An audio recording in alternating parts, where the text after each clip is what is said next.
Hi everyone, and welcome to the first video of the Cornell Maker Club PCB Seminar. My name is Katie Bradford. I'm a master's student in ECE and an officer for the Cornell Maker Club.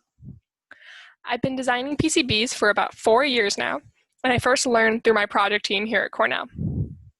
It's come in super handy for projects and jobs, and I think the Cornell ECE department would benefit from having some formal education on the matter.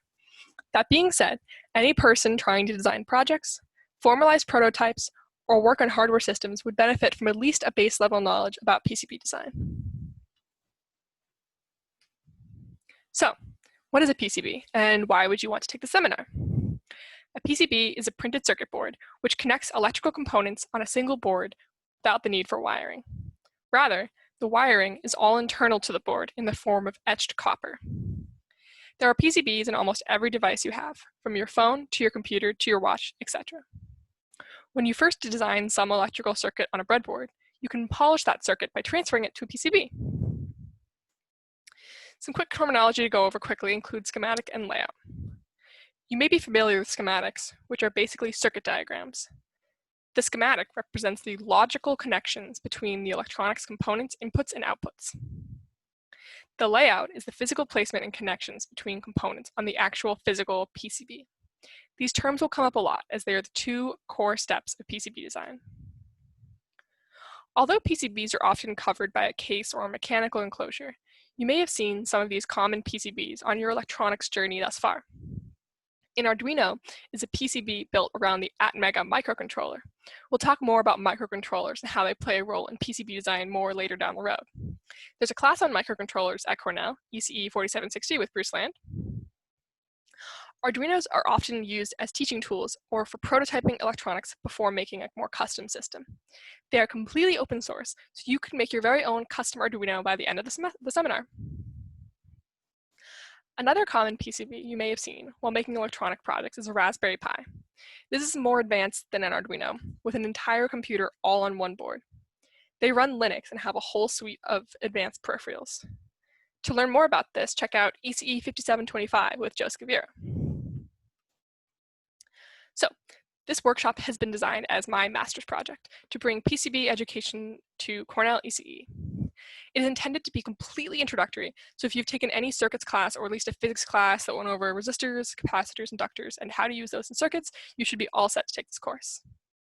We're going to start first and foremost by going over a basic overview of common electronic components found in PCB designs, including RLCs, power basics, switches, diodes, transistors, microcontrollers, connectors, and more. We'll then move on to design planning, which will be an overview of things to consider before jumping into PCB design. You may do this through breadboarding and initial design and choosing components, or through a brainstorming process. We'll next go into how to select and create components. How do you determine the parameters needed for a given component? How do you find a physical component that you will purchase for the board? And how do you feed that information into your CAD program? We'll of course go over schematic and layout, which is the physical circuit itself. Lots to learn there. We'll next go to manufacturing of PCBs and testing and verification. How do you order a board? How does it get made? And how do you make it functional when you receive it? Depending on the time frame, there will be a lecture on advanced topics including thermal management, EMC design, impedance control, flex PCBs, and more. The most important thing to make sure you get some practice with these tools is the lab portion, where you will learn to solder both through-hole and surface mount components onto a PCB, if you don't already know how, design your own pre-made PCB with step-by-step instructions, and do an open-ended final design component. More on these in just a moment. We're going to be using Altium Designer as our CAD tool for the seminar, which just recently came out with free student licensing. This is an industry standard for PCB design, and it will be a great tool to have in your toolkit when you're looking for a job. There are tons of other PCB CAD tools such as Eagle, KiCad, and more with different pros and cons, but we're going to be using Altium for this. The first project we're going to work through together and use as an example is this lovely clock tower PCB design. It is modeled after our own Cornell clock tower and has LEDs for the clock face and a buzzer that plays the alma mater. It is fairly simple but very thorough, an introduction to the core topics in PCB design. As for the final project, it's more open-ended. We will work with you to help design whatever it is you want to build and do some design reviews to make sure you're on the right track. Some examples of things you could build would be a custom Arduino, an onboard game using lights and buzzers, or an active business card that may react to touch or have some kind of appealing interface to help you stand out. If this sounds interesting to you, please check out the Maker Club website for more information and sign up. The seminar will be completely student-run by yours truly, and it will not count for credit, just learning. We will provide materials when possible, and those in the Ithaca area will be able to use the lab to complete projects. The seminar is intended to span 7 weeks, but keep in mind this is the first time we're doing something of this scale and adjustments may happen. It will be running from September 14th to November 2nd, ideally.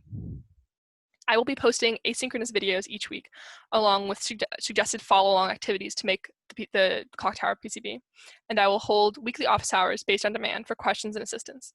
There will also be a piazza for quick questions, and the link will be on the site.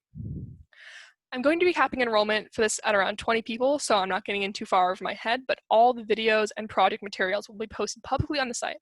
So if you don't think you can commit to this right now, or if the seminar fills up, feel free to just follow along at home, but you will have to provide your own materials.